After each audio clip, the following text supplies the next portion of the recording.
Good evening, ladies and gentlemen, and welcome to another Propagandacast with me, your host, Imperial Dane. Today I have for you a 2 vs 2 submitted by Gendodimir, whom you may remember from a 1 vs 1, episode 3, I do believe. Alongside him we have Ptah, I'm not really sure, it's probably some Egyptian name, and I'm not really good at that. On the enemy side we have $2 as the Wehrmacht, and also as the Wehrmacht, HQ King 131. There we go. And this map in particular is called Rails and Metals, a rather interesting map, or well, interesting depending on how you view it. We have here one of the most interesting conflict zones, this little house providing complete coverage over here, and here, in fact covering 2 victory points, meaning it's a very interesting spot to place a machine gun, and it's a place that most players will try to put a machine gun, which you can use against them if you know how to do it, or at least make the most out of it. For example, this brick wall or stone wall will provide some cover and allow you to fire at the machine gun and this wrecked car. At the same time we also have another hot spot, this here, with this building also being able to provide some coverage of the area, but being a lot weaker and a lot more blocked off, so you won't get as much out of it as the southern house. But this being the most contested area and this somewhat less. So in some ways interesting, in other ways it's in fact quite predictable. So let's get this started. Gendodimir starting out with a barracks, and his teammate Ptah also starting out with the barracks, and of course we have Wehrmacht quarters going up for both of the Wehrmacht commanders, since they don't really have much of a choice unless they decide to send in the pioneers and go pioneer spamming, in which case they might go for a Kampfkraft center, albeit that's going to change with the latest patch, where you actually need something built to build the Kampfkraft center. So riflemen going out for both players, and not really much else at the moment, just mostly securing the nearby territories. Ptah rushing down probably towards to secure this house, while at the same time $2 is also to avoid anyone else sneaking in and preventing the garrisoning of a machine gun team. So Ptah moving in, securing the victory point, or not, perhaps trying to cut off this area with barbed wire. We'll see. We'll see. Riflemen out on the field from both players. A Volksgrenadier team not out as the first thing for $2. Now that's interesting. Ptah is securing the fuel point, and we don't know what's exactly up for HQ King. Quiet still on the frontiers. And now we have the first engagement. Volksgrenadiers trying to get rid of the engineers, trying to seize the 10 plus fuel point, while the riflemen are moving up to support them, choosing to try and deal with the garrison pioneers.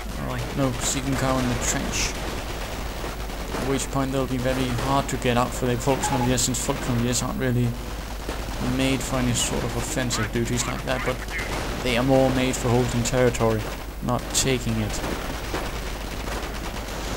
And the riflemen will certainly have the advantage here, standing in the trench, while the Volksgrenadiers only have a wooden fence to hold them alive with. Gendodimir moving ahead to try and do some harassment, cutting off areas. Sniper moving up from HQ King to support $2 Volksgrenadiers. And some sort of talk, I don't know quite what language, but I'm going to guess at Eastern European of some origin. But they're definitely talking about something about a jeep to counter that sniper, who is currently Already taking out 4 riflemen. 5 riflemen. It's probably going to continue while it seems like every Wehrmacht forces are focusing on the eastern half of the map, not really pushing up towards the west, which is currently quite unguarded. And this is also what I mean with this is really the hotspot, since everybody tries to secure this part of the map, which usually means the rest of the map can go pretty unnoticed and unguarded for large swaths of time. So Jeep dashing in past all the Volksgrenadiers, scaring off the sniper, who's already received veterancy 1, which means he can actually heal that damage he received, albeit slowly over time. The Jeep breaking through away from the Volksgrenadiers, quite keen and blasting it apart. The sniper runs past the rifleman and gets shot. Completely dead. No chance of being recouped and pressed into a grenadier squad, it seems. Tsar regrouping at his base, recouping losses. Gendodimir having secured the house, and riflemen moving back. A jeep moving upwards. Nope, not a jeep, a bike. Motorcycle. And a second sniper out.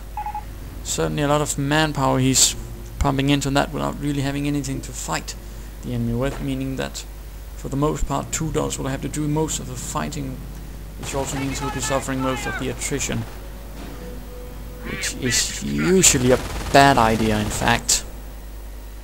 And there's a veteran 2 versus 2 player. I've lost count of how many times I've lost because of one player deciding he's just going to sit back and try and support me. But that's for another time. Certainly not now. Bike moving up while Pioneers laying down mines. Pioneers trying to secure this strategic point. Engineers trying to move ahead. Keep moving in.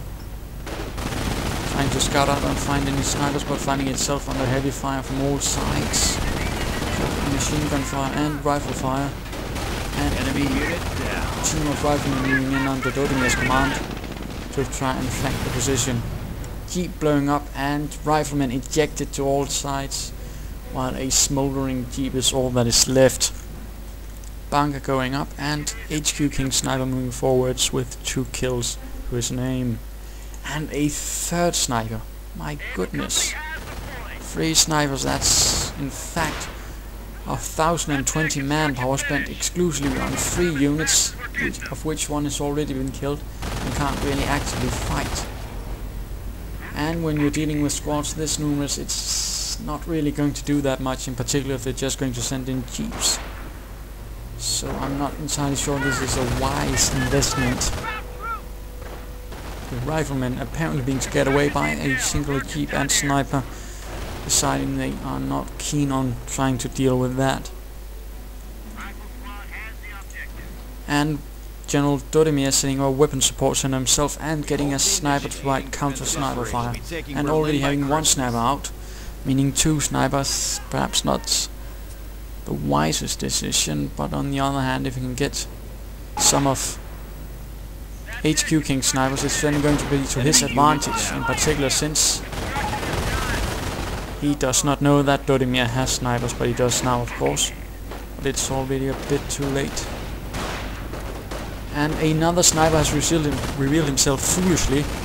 Certainly no Major Koenig. For those who know who that is. Sniper's taking out another rifleman. Revealing himself once more under the cover of Volksgrenadiers. Although the riflemen decide they have had enough of it and don't want to be there anymore. Sniper pacing forth and back. Another sniper moving in to support this first sniper, while Gendodimir seems to be planning something on the left-hand flank. On the eastern flank we have a motor pool up and a Greyhound armored car out on the battlefield, with probably armored skirts going up, as that's pretty much a must-have upgrade for the armored car. otherwise it's not going to hold too much damage, whereas with an armored car it gets twice as much. Pioneers moving forwards, dual snipers out in the open, probably going to be reeled and take fire from the Wehrmacht sniper under HQ King's command. And we have the Greyhound moving in, forcing away the Pioneers. Sniper revealing himself once more, but the American snipers can't deal with him as they were too far away. Pioneers running in and exploding a mine, leaving one behind, wounded and possibly cursing. Enemy Not unit entirely sure, but he's shaking his fist, so he's definitely not happy about it. Greyhound finding himself under pack fire, narrowly missing it though, but now it's trapped and probably going to find itself under Panzerfaust fire, taking some damage already, killing one pack crew member and clearing the pack completely out for crew members, while that hitting a mine, I suspect, blowing up in flames. And it looks like $2 hasn't even tried to scavenge munitions from the jeep, which he probably should consider. Medics pulling back wounded troops for recuperation and re-establishment into grenadier teams. Howitzer fire going down, probably on the medical bunker. Yep.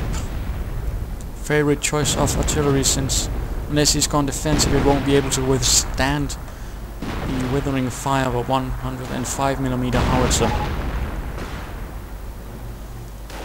And at this point it looks like Tsar has decided he's better off elsewhere and has turned tail and ran, leaving only General Gendodimir to fight off the Wehrmacht. So let's see how this goes out. Jeep moving in, sniper providing continual support fire, now veteran C3, meaning that HQ King has spent almost 2,000 manpower on us, 3 snipers, 2 of them already dead. That's certainly not good economics. Riflemen moving forwards again with BARs, and I apologize for not having mentioned this earlier, but a supply yard is going up for the American General Gendodimir, and a tank depot right away, which certainly reminds one of his previous efforts, where he also went quite directly for a tank depot. Engineers laying down numerous mines on the main road, which is usually a good spot since vehicles and tanks when traveling will often opt for the roads. So if you want a short hit, mine the roads. Heavy firefight breaking out, light machine gun fire crackling off, and sniper fire taking out some of the riflemen, while Volksgrenadiers and Grenadiers pull back for a more safe position, albeit not without some losses, one being left broken behind a cart. An attempt by the sub-commander now, since Proftar have left, is trying to seize the eastern victory point by finding himself suppressed by heavy machine gun fire. And an assault by Gendodimir has failed, leaving numerous riflemen dead and one begging for medical assistance, but most likely not going to find it. And we have a small lull as Gendodimir regroups, and Fatar, or Fatar's AI commander,